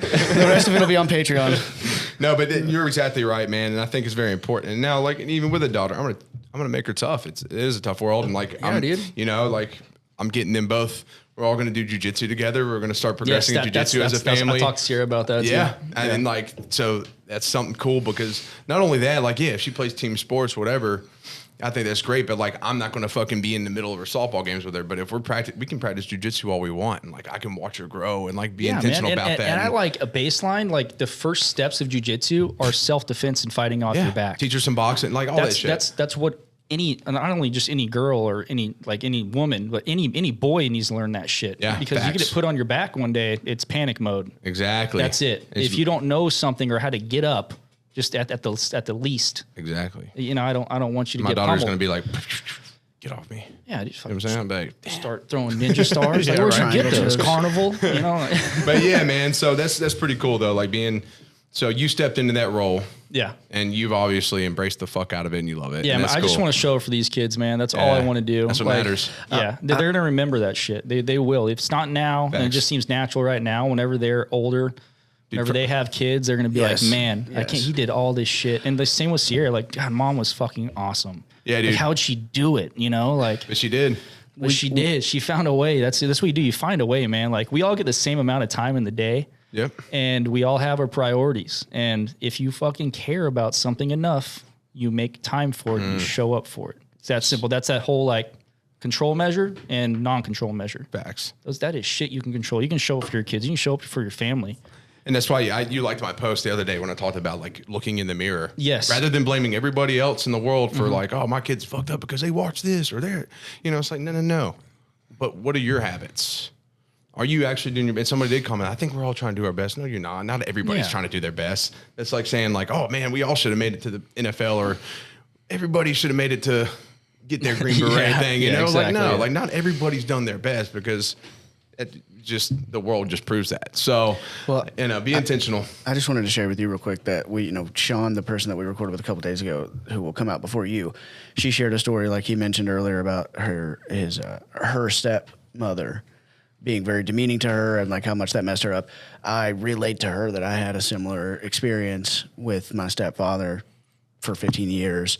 And my dad is amazing, but I wasn't physically with him for a whole lot of time. I saw him like every other weekend. Yeah. type deal. So, that has had a big impact on me. And like my fiance, for example, her father, won't be coming to the wedding, right? Because they have that kind of relationship. But her stepdad, my dad ain't coming to mine either. her stepdad was, cigarette drinking, beer drinking, worked at a factory. I mean, he's like a man's man type of guy, if you want to categorize it quickly. And I'm like, damn, I wouldn't call him a man's man. Yeah. Well, I'm just trying to paint a picture of this dude, But the point of why I say it that way is that he's like a sweetheart, though. Like, especially for Margaret is my fiance's name. In particular, he was very like close with her in like a weird way, not a weird way, but like he was. It was something that looked like he was outside of his comfort zone. Like it wasn't the complexion of the man that you saw, right? Whenever it was man to man, and then you see him where it's like a girl seeing a puppy. Oh, I know what you're saying. Sorry, I thought you were talking about. So you're talking about her stepfather, right? Yes. Oh, okay. I thought you were talking about her father. No, Okay, stepfather. But her stepfather in 2020 in the summer he had a heart attack. He died. Oh shit. And she, it was one of those things where like until that moment, like she's expressed to me that like she didn't feel like she ever really expressed to him like how much it meant to her that he chose to be the dad in her life, right? Like her actual father wasn't her actual father. It was his to take, and not only did he deny it, but then this man took it and filled a role that really wasn't his to fill. And so, like, now she says that her dad, isn't alive. She said her dad died now. She doesn't, that's how she refers to it. And so I say all of that to say that what you're doing is way more important than you could even know. Yeah, I think I appreciate it, man. And I know it is, man. That's why I don't fucking let up on it ever. I got a mountain of respect, I mean, to men that, like, step in a role, especially not into only just one kid's life, but, like, multiples. And step in this role and be like, I'm gonna be the best I can for them. Like, they didn't come from you. And so to have that mindset to be like, I'm gonna do the best for them. They are mine, Exactly, and give them the world. Like I got tons of respect for that. You take ownership, you take ownership. Okay, That's how it works. Cool as shit. So it's a fun subject. Yeah. All right. You're good. Final segment is here. We got a little extra segment for y'all today. Extra. He took the time to come out here. I mean, fucking A. Yeah, dude, overtime. Let's do it. I was thinking about that a minute ago. I was like, the man flew in from another state. I think we can give another segment, Yeah.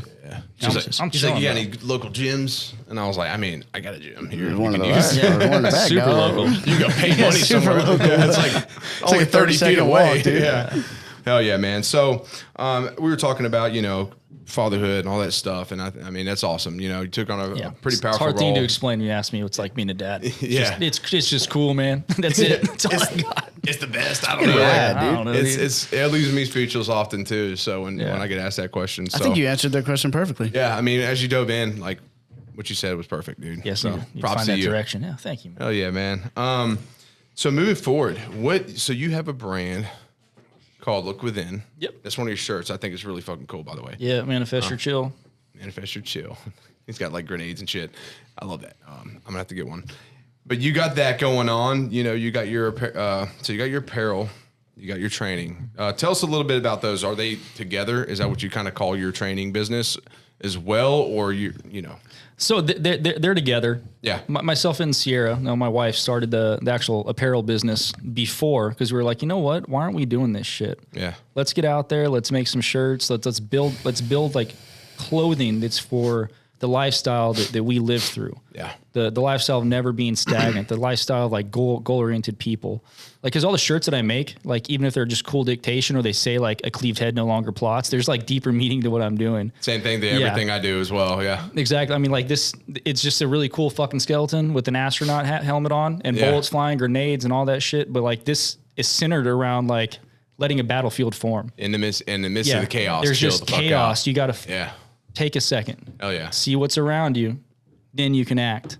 A cleaved head cannot plot. Maybe the coolest. I saw that one the other day. That may be one of the Nordic coolest saying in war. sayings I've ever heard. It's an old Nordic saying, yeah. A cleaved head no longer plots. It just obviously goes back to war, enemies in war. Like if you cut the head off your general, it's going to be hard to plot without the dude that has the head to plot. So, but I take those things like a little deeper. Like I talk about like relationships in life. The people that are building bad energy and putting doubts in your subconscious or the forefront of your mind. You know what I mean? And unfortunately, some of the people closest to you in life, you're moving forward, you're going to have to leave behind because those people can give that negative energy to make you never even start or give up in places because you don't have that positive energy around you. So you have to cut the heads off those people. Yeah. No, metaphorically, don't kill them. Don't kill your friends. Dude, I've metaphorically, in case it needed to be said. I've metaphorically committed massacre then. Yeah, that's what I'm saying. I'm glad for it. And I've done that my whole life and it's worked for me. It's actually, it's like easy for me to do now, which is like kind of a harsh fucking thing, but it's like, man, if you're not with it, if you're not outgrowing me, you don't want to grow with me. We don't even have to have the same vision. I just want to be moving forward with people. I want like-minded individuals around me. I want driven people. I don't want people like, you really think you can do that? Or like, no, I think I like this job. I'm gonna stay here. You know, like you don't get promoted. No, I don't want the responsibility. You know, like I don't like dealing with fucking people. Like to me, that's a weakness. Or that's an insecurity, or people scared to move on because they don't want more responsibility in life. So like, yeah, cleaved head no longer plots. Like don't let the people around you closest to you actually plot on your subconscious and make you quit or never push forward to future endeavors that you want in your life. You can reach for the fucking stars, but if the person next to you says you can't, there's no matter what. I don't care how strong your head is. If you love that person, there's going to be a collision course at some point in your own head. Damn. So just shit like that, you know what I mean? So and some people just run into that cleave. They just run into it and like you're just holding it there. They just behead themselves. Oh shit! It's just a bunt. That's a fact too. I guess let's just brush this to the side. Yeah. You know, and it's like it reminds me, my brothers and I in the Hari. I mean, we have this oath together, but we also have set certain standards. You know, we're constantly pursuing the spiritual path. You know, we're all training. Like if you're not training some form of martial arts and lifting weights and all this stuff, then you're not going to be a part of us. We're all creating art in our own way. We're all shooting to progress and like, you know, uphold the values and the traditional values that we believe in. Yeah. And if we're not similar all across the board like that, then I don't want to call you. You're not going to be my fucking brother. So man. And the coolest thing about relationships like that is just watching the homies grow. Like watching them stack W's is one of my favorite things to see. I love seeing my friends succeed. And I've had people that I thought were my friends in the past that are more so just jealous I'm moving up and doing something. You know what I mean? Like, and those aren't your friends. Those aren't your friends, man. I'm all about like, great job, dude. I love it. I love watching you. I let my boys up on Instagram. They're doing big things. And I'm like, dude, I'm so fucking pumped for you, bro. Your life looks awesome. I'm proud of you. Yeah. Dudes don't say that to dudes anymore. Dude. Some guys are like, oh, it's gay, dude. No, it's like fucking it's your friend. That's your family.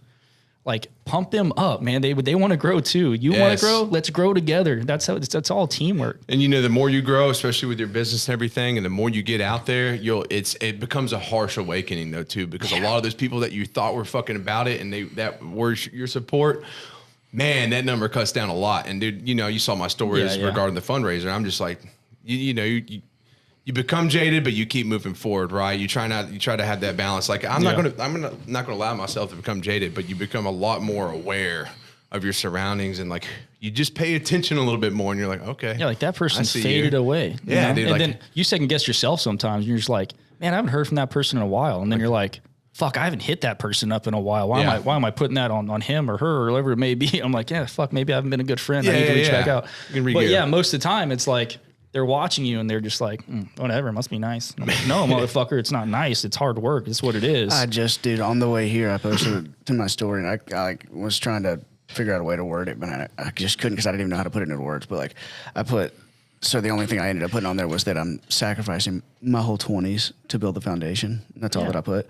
But it's like the thing after that I want to say that I couldn't figure out how to say. And also I don't want to put too much weight into other people's opinions because like if you think that this happened overnight or whatever, that's on you. But still, kind of what I wanted to say was like I've sacrificed my whole 20s to build the foundation, and people will still say that like like you said, must be nice, or Yeah, it's a thing. you know, that kind of thing. It's like, what are you talking Or about? they'll look Like, you in the face and be like, dude, I want you to crush it. what were you doing? Yes. What were you doing Yes. whenever you were 21, 22, 23, 24, 25, 26, 27? Because I was building a fucking business. So, like, that attitude is just, it kills me. Dude, there's two different types of people. Whenever you see a dude drive by in a Lambo, there's two different type of people. There's the person that's like, oh, it must be nice. Like that motherfucker didn't earn a Lamborghini. You know what I mean? Then there's another person that's like, I got to fucking figure out how to get a Lamborghini. Yeah.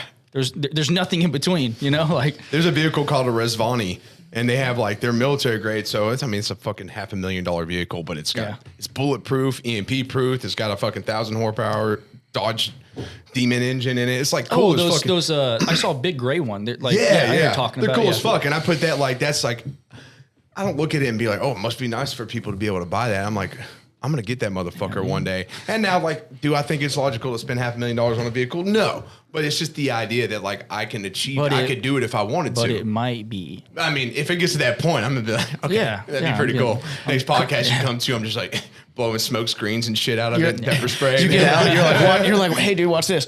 Look, it's fine. Taking out the armadillo, babe.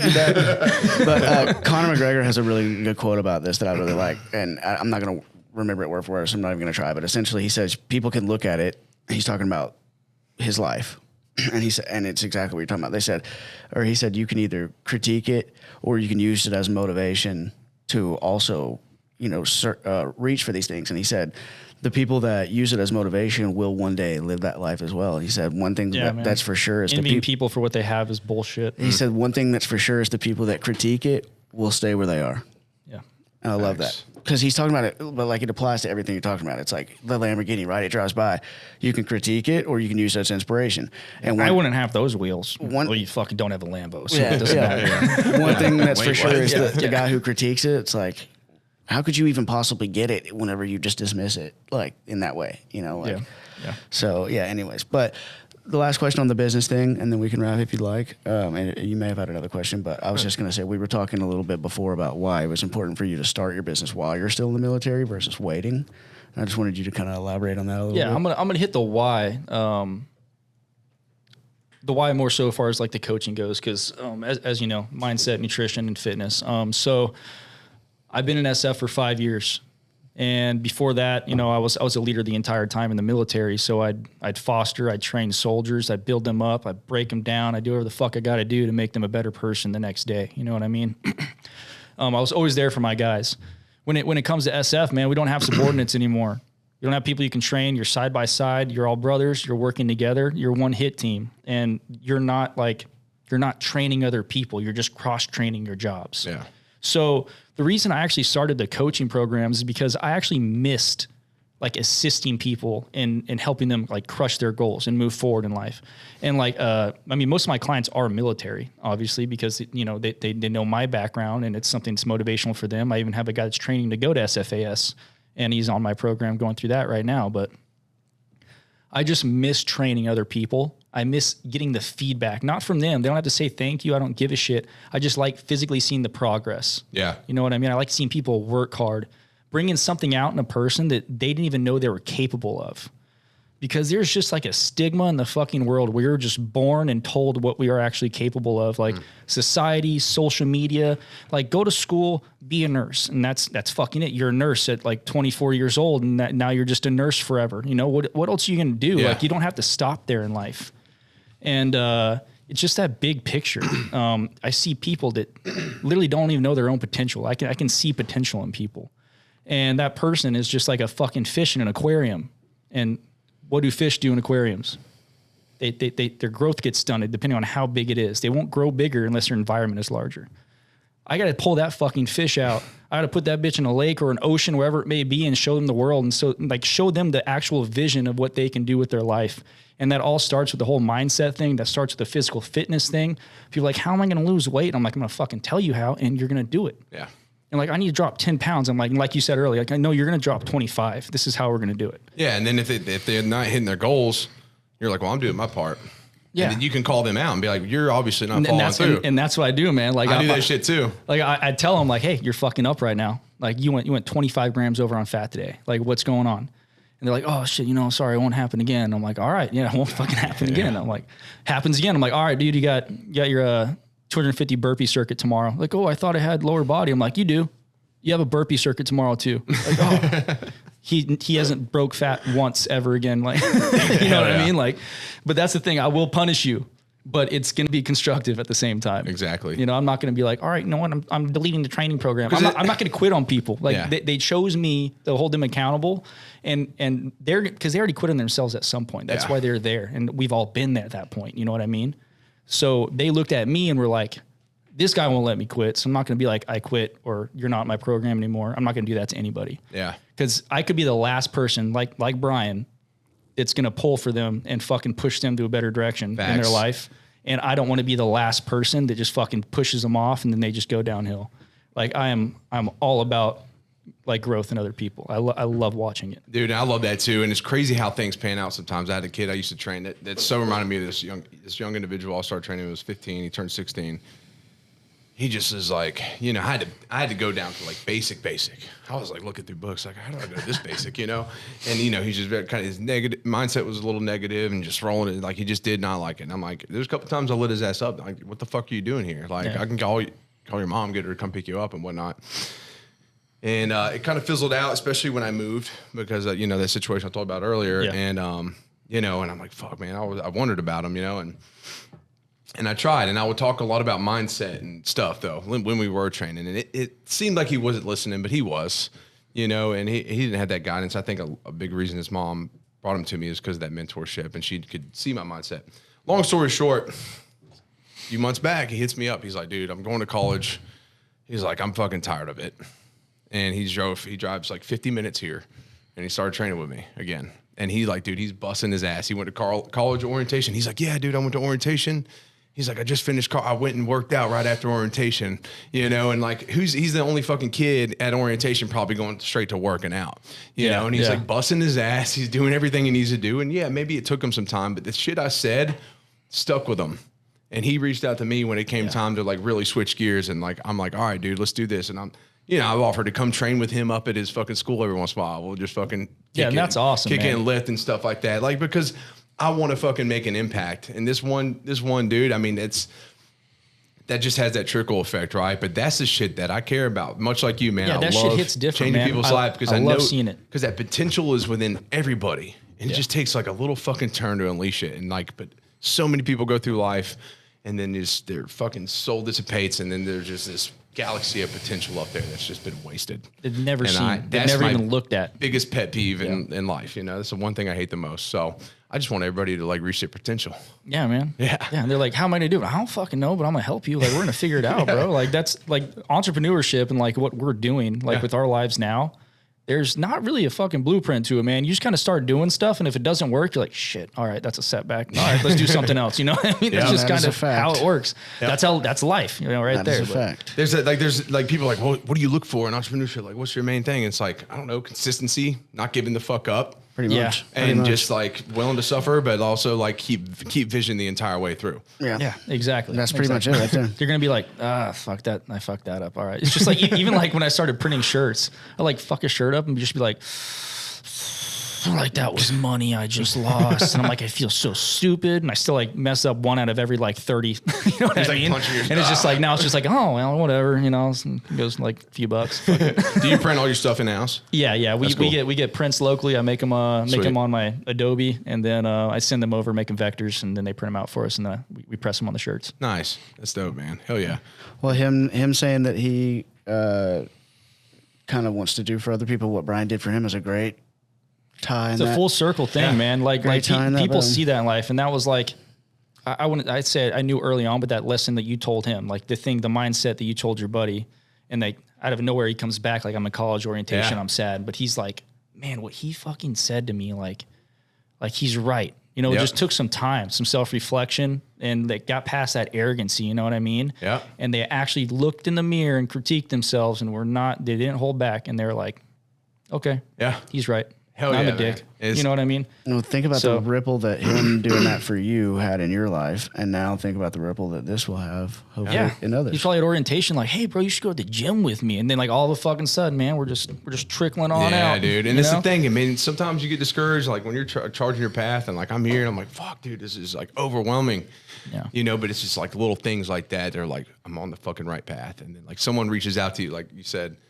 I have a buddy reached out to me from the military yesterday. Hey, man, I just want you to know, like, I've been watching your shit for the past few years, and you've inspired me. I love seeing you pursue your dreams and da-da-da. And he's, like, asking me all these questions. And I'm like, fuck yeah. I was like, that's why I do it, you know? Yeah. And, like, it just inspires you, man. So I love what you're doing, and I appreciate what you're doing. I definitely need to get some shirts because I'm going to support those that fucking, you know, show mutual support as well. Like, sure. I appreciate people like you, and, like, I see where your mindset and your heart's at, and that's fucking awesome, dude. I mean...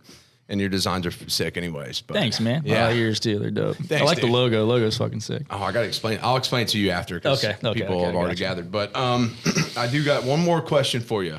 What is your relentless pursuit? My relentless pursuit? Man, you know what?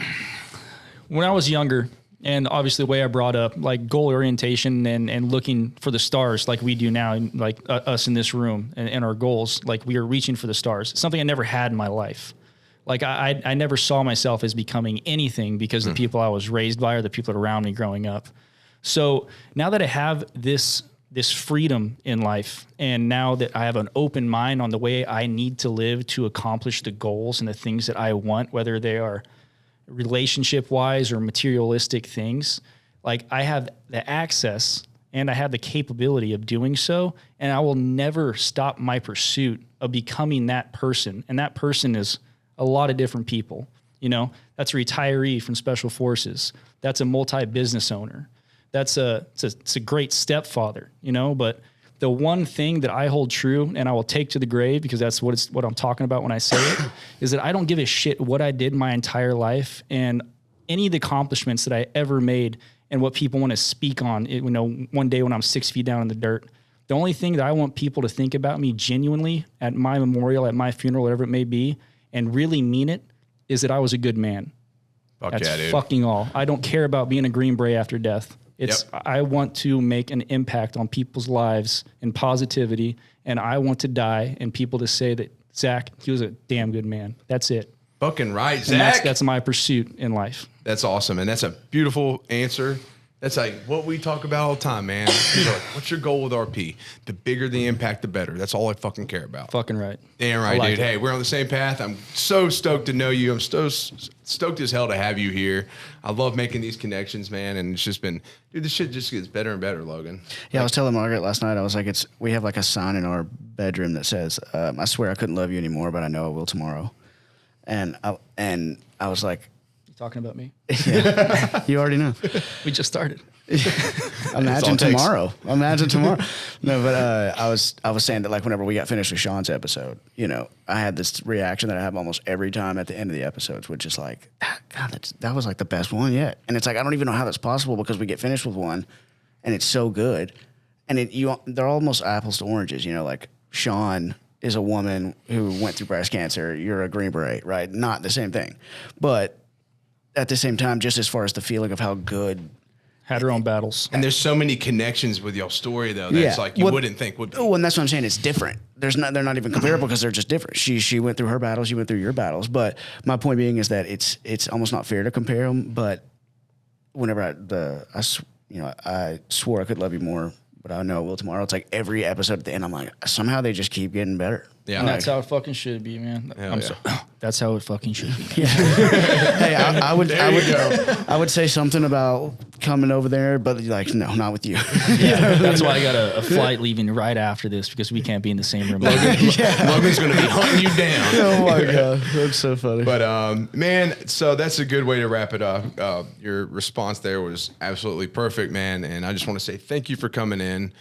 Stoked to see what happens with you in your future. I'm going to keep eyes, and if you ever need anything from us, let us know. But we'll be bringing you back again, man. We'll have to get you and the lady out here. Yeah, absolutely. That'd be great, man. Yeah, we'll make it happen. She's got a lot to say too. She's a very interesting woman, man. Good deal, dude. Stoked to make it happen. Yeah, absolutely. Enjoy Nashville, my friend. Appreciate it. Y'all have a good one. See you next time.